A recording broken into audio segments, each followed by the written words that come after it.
নেতাজি যদি ভারতবর্ষে ফিরে আসতেন তাহলে বাংলা বিভক্ত হতো না। 10টি এনকোয়ারি অকাট্য প্রমাণ দিয়েছে যে নেতাজির মৃত্যু ঘটেছিল।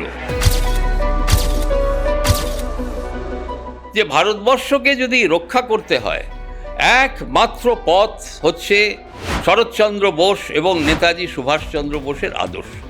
আমি হয়তো একমাত্র নেতা ভারতীয় জনতা পার্টিতে যে সহসভাপতির পদ থাকাকালীন আমি পদত্যাগ করেছিলাম। তবে দুর্নীতি যে ভারতীয় জনতা পার্টিতে নেই এটাও হয়তো বলা সঠিক নয়। সাংঘাতিক মাপের দুর্নীতি হয়েছে, মানে রামকেও ছাড়েনি এরা নেতাজির পথে, সর্বধর্ম সমন্বয়ের পথে। কিন্তু ভারতীয় জনতা পার্টি এবং নরেন্দ্র মোদীজি সফল হননি। আজাদ হিন্দ ফৌজে কোনো এই যে 60,000 সৈন্য ছিল তাতে একটিও হিন্দু ছিল না। পচা ডিম ছড়াছড়ি হলো, এই ডিমের রাজনীতি। তা আমি দেখলাম যে এই রাজনীতিতে আমি এখন নেতাজির আদর্শ নিয়ে কোথায় আলোচনা করব, কার কাছে যাব, কাকে আমি বোঝাবো? দুজনই নেতা আছে বিজেপিতে, নরেন্দ্র মোদী এবং অমিত শাহ। আর সব কোনো নেতা নেই, সব নেতা। আপনি নেতাজিও রাখবেন আবার বিজেপিও করবেন, সেটি সম্ভব নয়। বিজেপি নেতারাই আমায় বলেছিল, দেখুন মহাপুরুষদের টেনে আনা হয় রাজনৈতিক ফায়দার জন্যে। শ্যামাপ্রসাদ মুখোপাধ্যায় চাইলে সেদিন ফরওয়ার্ড ব্লকের গুন্ডারা কেউ বেঁচে ফিরতো না। It is a sign of immaturity in politics. Shyamaprasad Mukherjee খুবই শ্রদ্ধেয় ব্যক্তিত্ব, তিনি পণ্ডিত মানুষ ছিলেন। এটাও বলা হয় যে তিনি নাকি পশ্চিমবাংলার ফাউন্ডার। ওনার কোনো অস্তিত্বই ছিল না। তো যে হিন্দুরা ওপার বাংলায় রয়ে গেল, যাদের হত্যা করা হলো, তাদের কি শ্যামাপ্রসাদ মুখার্জি রক্ষা করতে পেরেছিলেন? তিনি তো কাশ্মীরে বেড়াতে চলে গেলেন। আবার বিজেপি ওনাকে কেন টেনে আনেন? বিজেপির প্রতিষ্ঠাদাতা হচ্ছে অটল বিহারী বাজপেয়ী।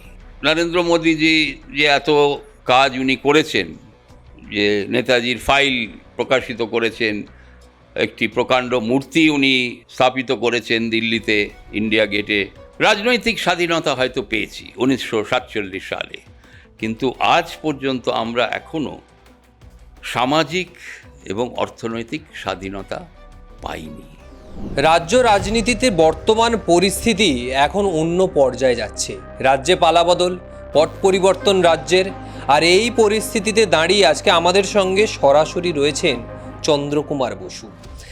আপনাকে স্বাগত জানাচ্ছি আর+ নিউজ ডিজিটালে। প্রথম প্রশ্ন রাখছি আপনার কাছে, 2023 সালে আপনি বিজেপি ছাড়লেন, আর বিজেপি ছাড়ার পর আপনি জানালেন তার কয়েক মাসের মধ্যে যে এটা আমার ভুল সিদ্ধান্ত ছিল বিজেপিতে যাওয়া। তারপর ঠিক নির্বাচনের আগে, 26-এর বিধানসভা নির্বাচনের আগে তৃণমূলে যোগ দিলেন এবং তারপর আবার তৃণমূলও আপনি ছেড়ে দিলেন। এটাও কি ভুল সিদ্ধান্ত মনে হলো আপনার কাছে? দেখুন, 2016 সালে আমি ভারতীয় জনতা পার্টিতে যোগদান করেছিলাম, কারণ আমাকে প্রতিশ্রুতি দেয়া হয়েছিল যে ভারতীয় জনতা পার্টির প্ল্যাটফর্মের মাধ্যমে আমি শরৎচন্দ্র বোস এবং নেতাজি সুভাষচন্দ্র বোসের আদর্শ ওপর ভিত্তি করে আমি প্রচারে থাকব এবং একটি আজাদ হিন্দ মোর্চা গঠন করা হবে। সেই মোর্চার মাধ্যমে আমি সারা ভারতবর্ষে যুব সমাজকে শরৎ বোস এবং নেতাজির আদর্শে উদ্বুদ্ধ করার প্রচেষ্টা নেব। আমি 7 বছর ধরে অপেক্ষা করেছিলাম, কিন্তু আজাদ হিন্দ মোর্চা গঠন হয়নি। এখন কেন হয়নি এটি তো ভারতীয় জনতা পার্টির নেতৃবৃন্দ তারা হয়তো বলতে পারবেন, কিন্তু আমাকে কোনো স্পষ্ট করে কিছু জানানো হয়নি কেন এই মোর্চা গঠন হয়নি, যদিও তারা স্পষ্ট করে প্রতিশ্রুতি দিয়েছিলেন। আপনার পুজো পৌঁছে যাক বিশ্বের দরবারে। প্রতি বছরের মতো এবারও আর+ নিউজ নিয়ে এলো শারদাঞ্জলির সেরা সম্মান 2026। অংশ নিতে সকাল 10টা থেকে সন্ধে 6টার মধ্যে সরাসরি যোগাযোগ করুন আমাদের অফিসে অথবা কল করুন 9836323248 এই নম্বরে। শারদাঞ্জলি শুধুমাত্র আর+ নিউজে। তারপর 2022 সালে আমি সহসভাপতির পদ থেকে পদত্যাগ করি, কারণ আমি সিএ এর বিরোধিতা করেছিলাম। সিএ যে ধর্মর ওপর ভিত্তি করে যে সিএ করা হয়েছিল, আমি সেটি সংশোধন চেয়েছিলাম যে এটা কোনো ধর্মর ওপর ভিত্তি করে করা উচিত নয়। কিন্তু ভারতীয় জনতা পার্টির কেন্দ্রীয় নেতৃত্ব আমার প্রশ্নের বা আমার যে আমি চিঠি দিয়েছিলাম লিখিতভাবে, কোনো উত্তর ওনারা দেননি। তাই আমি হয়তো একমাত্র নেতা ভারতীয় জনতা পার্টিতে যে সহসভাপতির পদ থাকাকালীন আমি পদত্যাগ করেছিলাম। তারপর আমি যেটি লক্ষ্য করলাম, দেখুন, আমার রাজনীতি হচ্ছে শরৎচন্দ্র বোস এবং সুভাষচন্দ্র বোসের আদর্শের ওপর ভিত্তি করে রাজনীতি। সেই আদর্শটি কি? সেই আদর্শটি হচ্ছে সর্বধর্ম সমন্বয়। আজকে ভারতীয় জনতা পার্টি এবং আরও অন্য দলও যে বিভাজনের রাজনীতি, সাম্প্রদায়িক রাজনীতি, ধর্মকে নিয়ে রাজনীতি, এর রাজনীতির আমি বিরোধিতা করে থাকি। কারণ শরৎচন্দ্র বোস এবং সুভাষচন্দ্র বোস এর বিরোধিতা করেছিল। নেতাজি যদি ভারতবর্ষে ফিরে আসতেন তাহলে বাংলা বিভক্ত হতো না। কিছু সাম্প্রদায়িক নেতার জন্যে বাংলা বিভক্ত হয়ে যায়। পাকিস্তানও হয়তো সৃষ্টি হতো না যদি নেতাজির পথে আমরা হাঁটতাম। তাই আমি লক্ষ্য করলাম যে বিজেপির যে আদর্শ, তাদের অন্য আদর্শ থাকতেই পারে, কিন্তু আমার আদর্শের সাথে কোনো সামঞ্জস্য আমি আর খুঁজে পাইনি। আর যেহেতু ওনারা যে আজাদ হিন্দ মোর্চা গঠন করবেন বলেছিলেন, এটি কিন্তু বিজেপি এবং আরএসএস, আমি আরএসএসকেও একটি ল্যাপটপ পাওয়ার পয়েন্ট প্রেজেন্টেশন করেছিলাম, তারাও আমাকে স্পষ্টভাবে জানিয়েছিলেন যে হ্যাঁ, নিশ্চয়ই আজাদ হিন্দ মোর্চা হবে এবং আপনি এই আজাদ হিন্দ মোর্চা, এই বিজেপির মোর্চার মাধ্যমে নেতাজির আদর্শকে সারা ভারতবর্ষে আপনি ছড়িয়ে দেবেন। কিন্তু সেটি সম্ভব হয়নি। আমাকে এইখানে রাজনীতিতে আমাকে ইলেকটোরাল রাজনীতি, ইলেকটোরাল পলিটিক্সে ওনারা ঢুকিয়ে দিলেন। আমাকে 2016-এ ভবানীপুর থেকে, কেন্দ্র থেকে বিধানসভায় ওনারা লড়ালেন। আমার কোনো ইচ্ছা ছিল না। তারপর আবার লোকসভায়ও ওনারা আমাকে দক্ষিণ কলকাতা থেকে নমিনেশন দিলেন। আমি এই ইলেকটোরাল রাজনীতি করার আমার ইচ্ছে ছিল না। আমার ইচ্ছা ছিল নেতাজির আদর্শকে যদি আজকের প্রজন্মকে উদ্বুদ্ধ করা যায়, তাহলে হয়তো ভারতবর্ষকে হয়তো রক্ষা করা যেতে পারে। কেন এই যে বিচ্ছিন্নতাবাদ সারা ভারতবর্ষে ছড়িয়ে গেছে, এটি যদি আমরা এই সময়ে যদি না রুখে দাঁড়াই, তাহলে কিন্তু পাকিস্তান আর বাংলাদেশ যে হয়েছিল, সেই সময় ইস্ট পাকিস্তান হয়েছিল, এটি কিন্তু আবার বিভিন্ন যে সব রাজ্য আছে, এই আলাদা আলাদা রাষ্ট্র হতে চলেছে। এটি কি আমরা চাই? আমরা চাই না।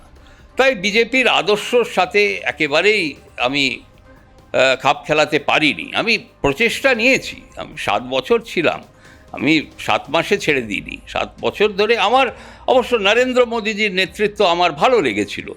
উনি একটি দিশা দেখিয়েছিলেন 2014 সালে যখন উনি এলেন। উনি দুর্নীতির বিরুদ্ধে বলেছিলেন লড়াই করবেন, উনি শিল্প গড়ে তুলবেন।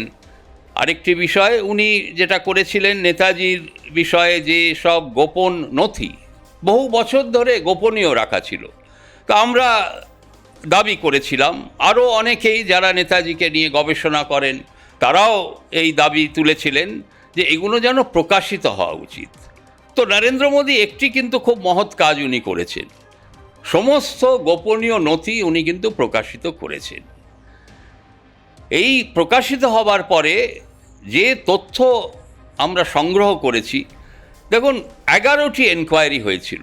আমরা আগে 3টি এনকোয়ারির মধ্যে সীমাবদ্ধ ছিলাম, কিন্তু তা নয়, 11টি জাতীয় এবং আন্তর্জাতিক এনকোয়ারি হয়েছিল। তার মধ্যে 10টি এনকোয়ারি অকাট্য প্রমাণ দিয়েছে যে নেতাজির মৃত্যু ঘটেছিল 18ই আগস্ট 1945 সালে, এবং ওনার চিতাভস্ম এই রেঙ্কোজি মন্দিরে জাপানে সুরক্ষিত আছে। 2016 পূর্বে আমরা অনেকেই, আমিও বিশ্বাস করিনি যে নেতাজির মৃত্যু ঘটেছিল বিমান দুর্ঘটনায়, কিন্তু নরেন্দ্র মোদী এবং এই এনডিএ সরকার যেসব নথি প্রকাশিত করলেন 2016 এবং 2017 সালে, সেটি কিন্তু প্রমাণিত হয়ে যায় যে ওনার মৃত্যু ঘটেছিল। এবং নরেন্দ্র মোদীজিও স্পষ্ট করে জানিয়েছে যে সমস্ত নথি প্রকাশিত হয়েছে। কেন্দ্রীয় সরকারের যে স্বরাষ্ট্র মন্ত্রী ছিলেন 2017 সালে, minister of state of home affairs, তিনিও সংসদে দাঁড়িয়ে স্পষ্টভাবে বলেছেন সমস্ত গোপনীয় নথি প্রকাশিত হয়ে গেছে। তাহলে এই একটি খুব বড় কাজ উনি করেছেন। নেতাজির একটি প্রকাণ্ড মূর্তি উনি স্থাপিত করেছেন ইন্ডিয়া গেটের সামনে দিল্লিতে, খুব একটি স্ট্র্যাটেজিক লোকেশন। তারপর একটি সংগ্রহশালাও উনি করেছেন লাল কেল্লার ভেতরে। তারপর 21শে অক্টোবর 2018 সালে আমরাও সেখানে উপস্থিত ছিলাম। উনি লাল কেল্লায় গিয়ে, 21শে অক্টোবর হচ্ছে আজাদ হিন্দ দিবস, আজাদ হিন্দ সরকার প্রতিষ্ঠিত হয়েছিল 21শে অক্টোবর 1943-এ। সেই ঐতিহাসিক দিন নরেন্দ্র মোদী লাল কেল্লায় গিয়ে ভারতবর্ষের পতাকা উত্তোলন করেছেন। তো এই সব কাজ উনি করেছেন, এটা আমাদের মানতে হবে। আমরা খুবই আনন্দিত, এবং তার সাথে আমি আমার যুক্ত হওয়া হয়েছিল ভারতীয় জনতা পার্টির সাথে। কিন্তু আরেকটি দাবি, অনুরোধ বলবো না, আরেকটি দাবি আমি করেছিলাম যে ভারতবর্ষকে যদি রক্ষা করতে হয়, একমাত্র পথ হচ্ছে শরৎচন্দ্র বোস এবং নেতাজি সুভাষচন্দ্র বোসের আদর্শ, সর্বধর্ম সমন্বয়। আপনি এই ধর্মকে নিয়ে রাজনীতি করা, জাতিকে নিয়ে রাজনীতি করা, মানুষের ভেতরে একটি লড়াই লাগিয়ে দেয়া, বিচ্ছেদ করা, এই রাজনীতি করলে কিন্তু আপনার হয়তো ইলেকশনে জয় হতে পারে, কিন্তু ভারতবর্ষকে রক্ষা করা যাবে না, ভারতবর্ষ পরাজিত হয়ে যাবে। তো সেই যে দাবি আমি করেছিলাম সেটি কিন্তু উনি করে উঠতে পারেননি। নেতাজির পথে, সর্বধর্ম সমন্বয়ের পথে কিন্তু ভারতীয় জনতা পার্টি এবং নরেন্দ্র মোদীজি সফল হননি। তারপর আমার কথা হয় শ্রীমতী মমতা বন্দ্যোপাধ্যায়ের সাথে। উনি আমাকে বললেন আমি নেতাজির পথে হাঁটি, আমি নেতাজির আদর্শ মানি, সর্বধর্ম সমন্বয়ে আমি বিশ্বাসী। তো বহু মাস ধরে আলোচনা হয়েছিল, তবে আমি একটু দ্বিধাবোধ করছিলাম তৃণমূল কংগ্রেসে যোগদান করা। কেন, যে দুর্নীতি দেখা যাচ্ছিল, তো আমি ভাবলাম এই দুর্নীতির মধ্যে গিয়ে আমি কি করব। তবে দুর্নীতি যে ভারতীয় জনতা পার্টিতে নেই এটাও হয়তো বলা সঠিক নয়। এই যে রাম মন্দিরকে নিয়ে যে একটি সাংঘাতিক মাপের দুর্নীতি হয়েছে, মানে রামকেও ছাড়েনি এরা। তাই বিজেপি যে দুর্নীতি করে না, হ্যাঁ, বিজেপি যেহেতু কেন্দ্রীয় সরকারে আছে তাদের এই দুর্নীতি প্রকাশিত হয় না। কেন্দ্রের সরকার বদল হলে বিজেপির অনেক নেতাই ওই তিহার জেলে পৌঁছে যাবে, তো এটা ঠিক নয়। দেখুন, কোনো এই দুর্নীতি কিন্তু দল সেন্ট্রিক নয়, দুর্নীতি হচ্ছে নেতা সেন্ট্রিক। নেতারা বিভিন্ন দলে দুর্নীতি করে থাকে, এটি একটি ওয়ে অফ লাইফ হয়ে গেছে আজকের বর্তমান রাজনীতিতে। তো সেই যে তৃণমূল কংগ্রেসই যে শুধু দুর্নীতি করেছে এটি সঠিক নয়, বিজেপি, কংগ্রেস, আরও অনেক দল দুর্নীতিগ্রস্ত আছে। তাই আমি অনেক চিন্তা করে আমি তৃণমূল কংগ্রেসে যোগদান করেছিলাম, কিন্তু করেছিলাম আবার সেই একই কারণে।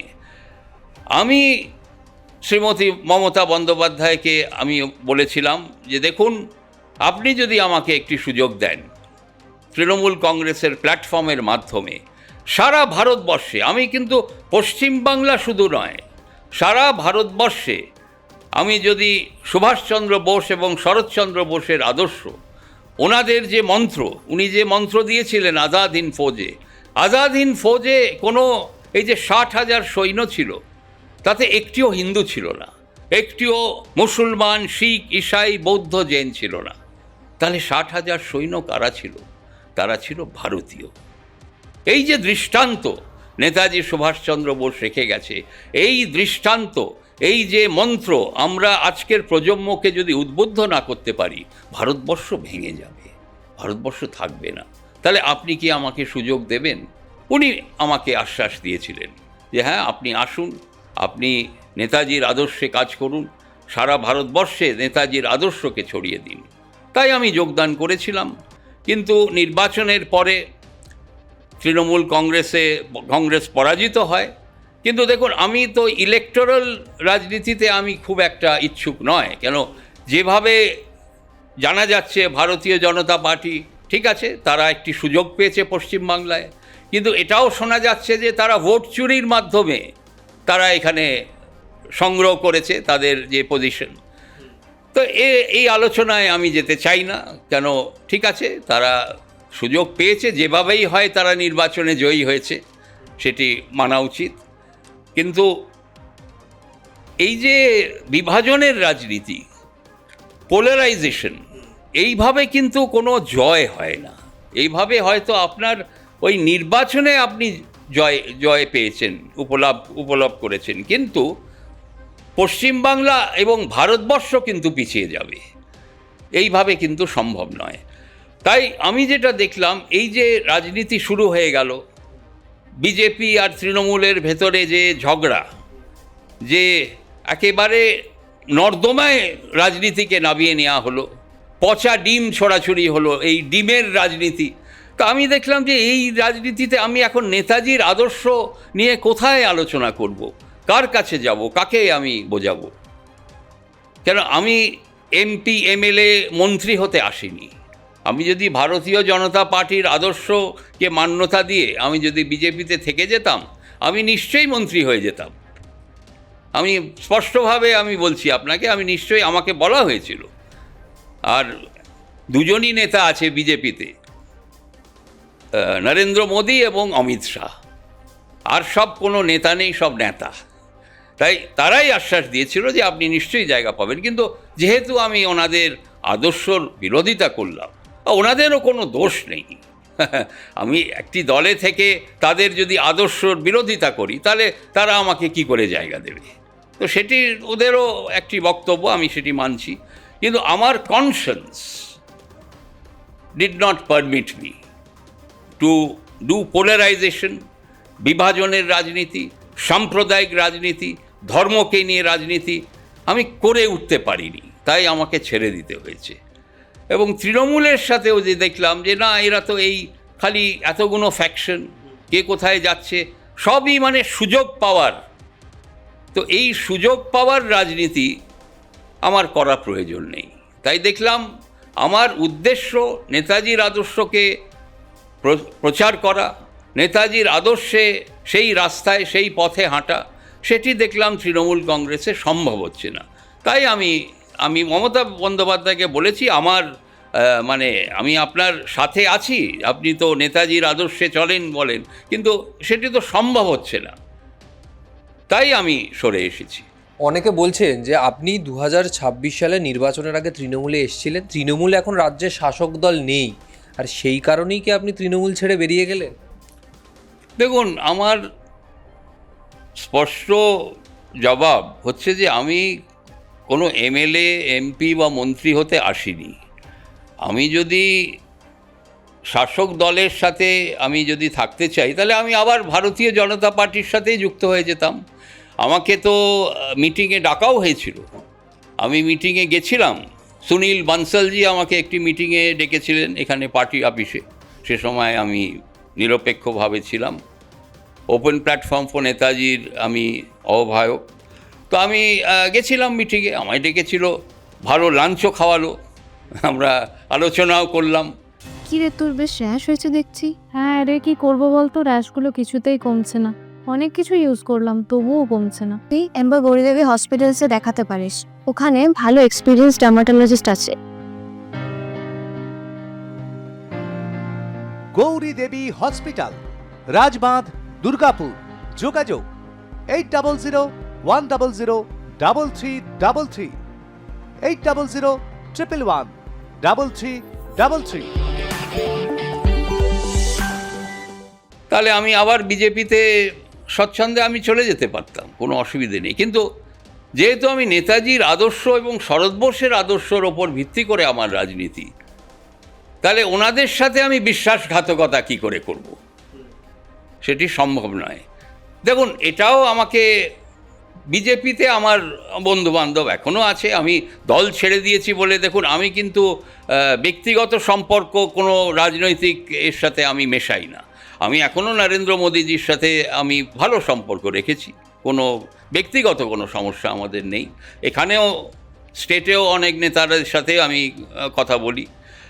তো ওনারা আমাকে বলেছিলেন আপনি ফিরে আসুন, কিন্তু আপনি ওই নেতাজিকে ছেড়ে দিন। আপনি নেতাজিও রাখবেন আবার বিজেপিও করবেন, সেটি সম্ভব নয়। বিজেপি নেতারাই আমায় বলেছিল, সঠিক কথা বলেছে। আমি ওনাদের এই কথা আমি সমর্থন করি, দুটি সম্ভব নয়।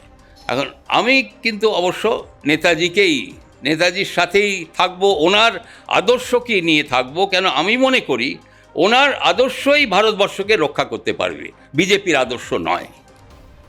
আচ্ছা, বিভিন্ন সময় আমরা দেখেছি যে আপনি বলেছেন যে নেতাজির আদর্শ কেবলমাত্র ভোটের মরশুমে রাজনৈতিক দলগুলো নিজেদের স্বার্থে ব্যবহার করে। তৃণমূল কি সেই দলে পড়েছিল? দেখুন, এটা ঠিকই আপনি যা বলেছেন। নরেন্দ্র মোদীজি যে এত কাজ উনি করেছেন, যে নেতাজির ফাইল প্রকাশিত করেছেন, একটি প্রকাণ্ড মূর্তি উনি স্থাপিত করেছেন দিল্লিতে, ইন্ডিয়া গেটে সংগ্রহশালা করেছেন। তো বিপক্ষে যারা আছে তারা বলেন উনি করেছেন ভোট ব্যাংক রাজনীতির জন্যে, ভোটের জন্যে উনি করেছেন। দেখুন, এটা কিছুটা হয়তো সত্য, কিন্তু করেছেন তো, আর কেউ তো করেনি। এর পূর্বেও তো বহু সরকার, কেন্দ্রীয় সরকার দিল্লিতে প্রতিষ্ঠিত হয়েছিল, ওনারা তো করেননি। নরেন্দ্র মোদী করেছে। কী কারণে করেছে সেটা উনিই বলতে পারবেন, কিন্তু করেছেন সেটা মানতে হবে। এখন তৃণমূল কংগ্রেস বা অন্য কোনো দল, দেখুন মহাপুরুষদের টেনে আনা হয় রাজনৈতিক ফায়দার জন্যে, এটি সকলেই জানে। কিন্তু শুধু ছবি টাঙিয়ে এবং ওনার মূর্তিতে মাল্যদান করে এটি সম্পূর্ণ করা যায় না। আপনি সত্যি যদি কোনো মহাপুরুষকে শ্রদ্ধা করেন বা পার্টির পক্ষ থেকে ওনাকে সত্যি মান্যতা দেয়া হয়, তাহলে ওনার আদর্শকে আপনাকে দলের ভেতরে প্রচারিত করতে হবে। দলের ভেতরে যে কর্মীরা আছে তাদের সেই আদর্শে উদ্বুদ্ধ করতে হবে, তাহলেই সেই ব্যক্তিকে শ্রদ্ধা জানানো যায়। শুধু ছবি টাঙিয়ে বা ওনার মূর্তি স্থাপিত করে সুভাষচন্দ্র বোসকে শ্রদ্ধা জানানো যায় না। এই জায়গায় একটা প্রশ্ন রাখবো। সম্প্রতি বিজেপির রাজ্য সভাপতি শ্রমিক ভট্টাচার্য নেতাজি ও তার প্রতিষ্ঠান বা প্রতিষ্ঠিত দল ফরওয়ার্ড ব্লক নিয়ে একটি মন্তব্য করেন। মন্তব্যটা আপনাকে বলছি। শ্রমিক ভট্টাচার্য বলেছিলেন যে 1940 সালের সেই ঘটনায় শ্যামাপ্রসাদ মুখোপাধ্যায় চাইলে সেদিন ফরওয়ার্ড ব্লকের গুন্ডারা কেউ বেঁচে ফিরত না। গুন্ডা শব্দের এই ব্যবহার ফরওয়ার্ড ব্লকের যারা নেতৃত্বরা ছিল বা যারা ছিলেন ফরওয়ার্ড ব্লকে, কি বলবেন এই বিষয়ে? দেখুন, শ্রমিক ভট্টাচার্যের সাথে তো আমি একসাথে দলে কাজও করেছি। আমি যখন সহসভাপতি ছিলাম, উনি ভালো নেতা। অনেকেই আছে বিজেপিতে যারা অশিক্ষিত, কিন্তু উনি কিন্তু একটু লেখাপড়া করেছেন আমার ধারণা। তাই উনি এখন উত্তেজিত হয়ে হয়তো এই বক্তব্য রেখেছেন। রাখা উচিত নয়। It is a sign of immaturity in politics. Mature politician যদি হতেন উনি, হয়তো এই বক্তব্য মুখ ফসলে হয়তো স্লিপ অফ দ্য টাং যাকে বলে হয়তো বেরোতো না। দেখুন, কাউকে তুলতে অন্য কোনো নেতা বা মহাপুরুষকে নিচে নামাবার প্রয়োজন নেই। সুভাষচন্দ্র বোস এবং শ্যামাপ্রসাদ মুখার্জি দুজনেই খুবই শ্রদ্ধেয় ব্যক্তিত্ব। ওনাদের হয়তো আদর্শ আলাদা ছিল, কিন্তু ব্যক্তিগত সম্পর্ক খারাপ ছিল বলে আমার জানা নেই।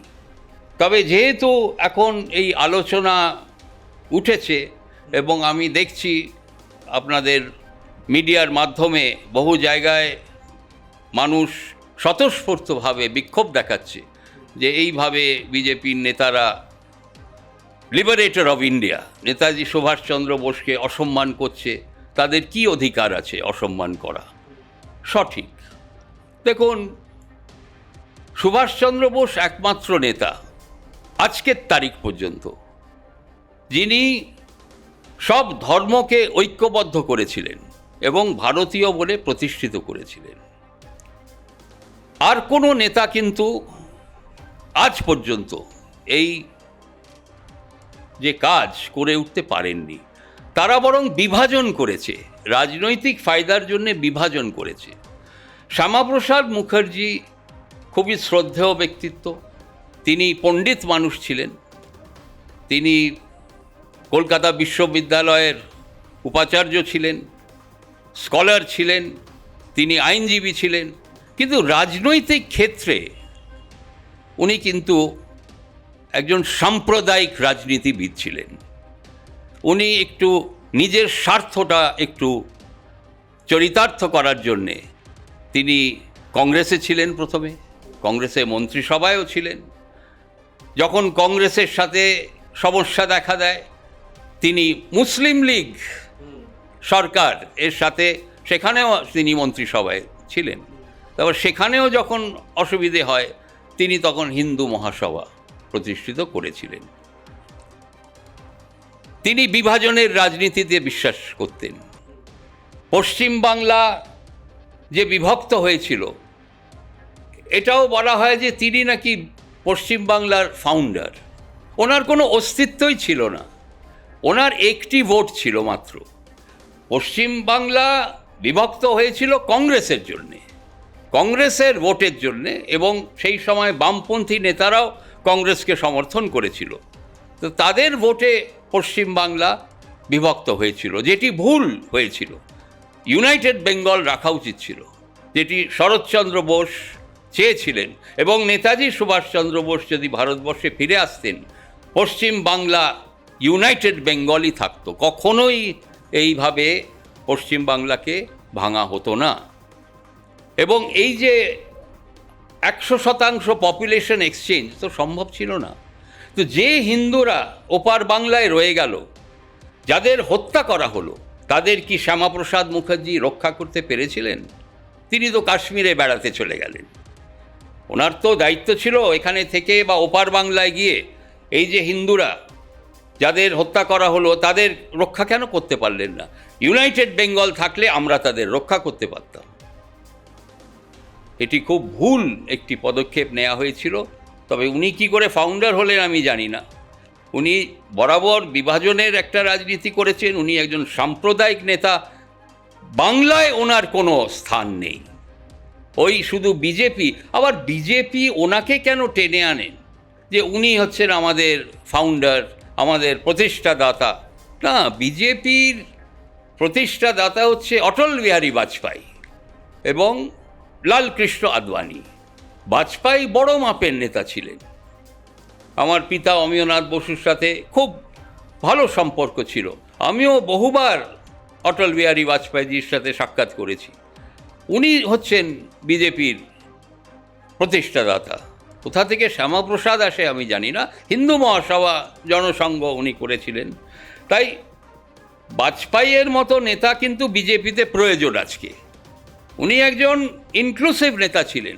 উনি কিছুটা নেতাজির আদর্শকে মান্যতা দিয়েছিলেন।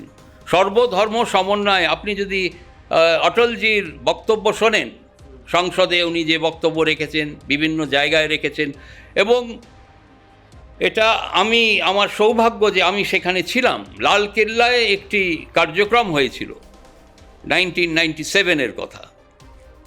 অটলজি তখন অপোজিশন লিডার, তিনি ওখানে এসেছিলেন বক্তব্য রাখতে। কি অসাধারণ বক্তব্য তিনি রেখেছিলেন সুভাষচন্দ্র বোসের বিষয়ে।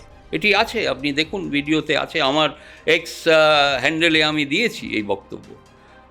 তো উনি চেয়েছিলেন যে সুভাষচন্দ্র বোসের রাস্তায় হাঁটা উচিত ভারতীয় জনতা পার্টিকে, রাজধর্ম পালন কিজিয়ে। উনি একজনকে বলেছিলেন, যখন ওই গোদ্রার যে কাণ্ড হয়েছিল, অটলজি কিন্তু বলেছিলেন রাজধর্ম পালন করনা চাইয়ে। তো আমি বিজেপি নেতাদের আজকে বলি, এই সুভাষচন্দ্র বোসের কথা না বলে প্রথমে আপনারা রাজধর্মটা পালন করুন, আর এই শ্যামাপ্রসাদ মুখার্জি আর সুভাষচন্দ্র বোসের সাথে এই যে তুলনা করা, কম্প্যারিজন, এটা বন্ধ করুন।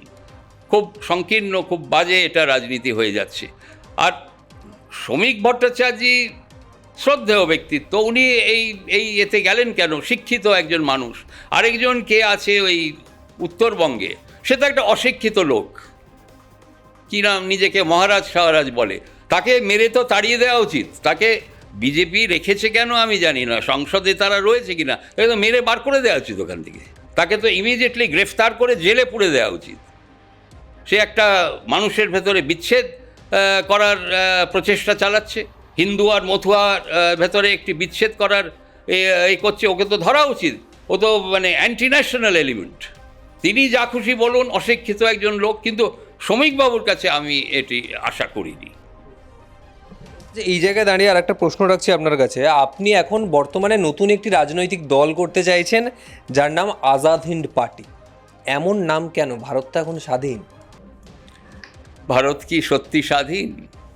দেখুন, নেতাজি সুভাষচন্দ্র বোস চেয়েছিলেন রাজনৈতিক, সামাজিক এবং অর্থনৈতিক স্বাধীনতা। আমরা রাজনৈতিক স্বাধীনতা হয়তো পেয়েছি 1947 সালে, কিন্তু আজ পর্যন্ত আমরা এখনও সামাজিক এবং অর্থনৈতিক স্বাধীনতা পাইনি। সেই লড়াই এখনও জারি আছে।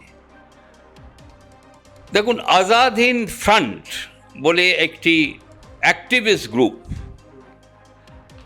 এটি আমার ফ্রন্ট বা আমার দল নয়। কিছু যুব সমাজ থেকে যারা অ্যাক্টিভিজম করে তারা আমার কাছে এসেছিলেন।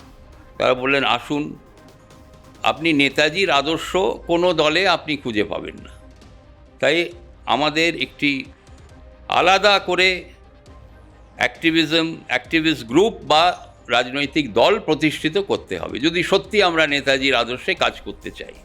তাই আমি বললাম, দেখুন, আমি যদি আরও 20-30 বছর আমার বয়স কম হতো, আমি নিশ্চয়ই এই প্রচেষ্টা নিতাম। তো এখন আমার পক্ষে সম্ভব নয়। তবে আমি অ্যাডভাইজার হতে পারি, আমি আপনাদের মেন্টর হতে পারি, একটু গাইডেন্স দিতে পারি। দল তোমাদের, আমি এই যুব সমাজকে বলেছি যে দল তোমাদের, তোমরাই দল প্রতিষ্ঠিত করো, নেতাজির আদর্শ ভিত্তিক দল, রাষ্ট্রীয় দল। এবং এই দল শুরু হওয়া উচিত যেখানে নেতাজির জন্ম হয়েছিল, কটক থেকে এই জল শুরু করুন আপনারা। আর আরেকটা বিষয় হচ্ছে, কোনো দলের সাথে এই মুহূর্তে আপনারা কোনো কথাবার্তা বলবেন না। সব একটা হয় এর সাথে অ্যালায়েন্স, ওর সাথে অ্যালায়েন্স বলে, তাহলে কিন্তু আবার এই নেতাজির আদর্শকে বজায় রাখা অসুবিধে হতে পারে। এই জায়গায় একটু থামাচ্ছি, একটা প্রশ্ন এখানে এর মধ্যেই অ্যাড করে দিচ্ছে এই টপিকে, যে এই দলটা কি শুধু বাংলা কেন্দ্রিক থাকবে, নাকি গোটা দেশব্যাপী নেতাজির আদর্শকে তারা প্রচার করবে? আমি আপনাকে বললাম, রাষ্ট্রীয় দল হবে। নেতাজি রাষ্ট্রীয় নেতা, নেতাজি এশিয়ার নেতা। নেতাজিকে জাপানে হিরো অফ এশিয়া বলে মান্যতা দেওয়া হয়েছিল। পুরো দক্ষিণ পূর্ব এশিয়ায় যেসব রাষ্ট্র ব্রিটিশদের অধীনে ছিল, সেই সকল রাষ্ট্রকে নেতাজি অনুপ্রেরণা দিয়েছিলেন স্বাধীনতা সংগ্রামে যোগদান করতে, এবং তারা করেছিলেন।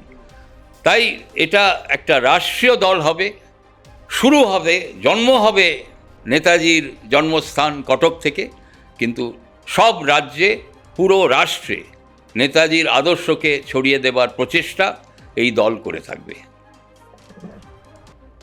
আগামী সময় নেতাজির আদর্শেই গোটা ভারত চলবে, গোটা দেশ নেতাজির আদর্শে চলবে।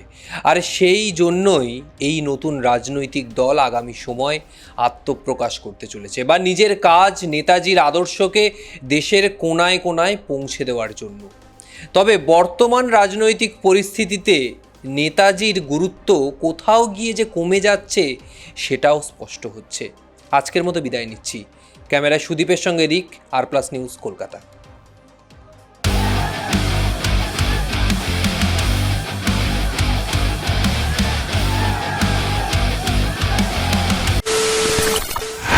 খবরের নামে প্রতিদিন সন্ধে আপনার ড্রয়িং রুমে কি শুধুই চিৎকার চেঁচামেচি খেয়ে আসে? বিতর্কের নামে চলে গালাগালি আর কাদা ছোড়াছুড়ি। এবার সময় পরিবর্তনের, কারণ আমরা কান ফাটানো চিৎকারে বিশ্বাস করি না। আমরা বিশ্বাস করি খবরের সত্যতায়। আমরা কোনো পক্ষের হয়ে গলা ফাটাই না, আমরা সাধারণ মানুষের হয়ে প্রশ্ন তুলি। চিৎকার নয়, শুধু খবর হবে যেখানে বিতর্ক আছে কিন্তু কুৎসিত ঝগড়া নেই। সঠিক তথ্য, বিশ্বস্ত খবর। নজর রাখুন আর+ নিউজে।